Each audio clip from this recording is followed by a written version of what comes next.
I always tell the people that I buy fish from them to wash my fishes for me, but on this day I was in a queue about to pay for my items, and I remember that I didn't buy tilapia. So when I went back, I told them they shouldn't clean it because I'm in a hurry to pay for my items.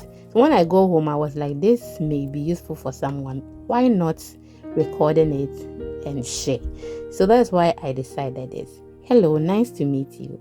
I will leave you here to enjoy the rest of the video. Please do not hesitate to subscribe. To my returning subscribers, you are amazing. And if you are new here, my name is Lena. Thank you.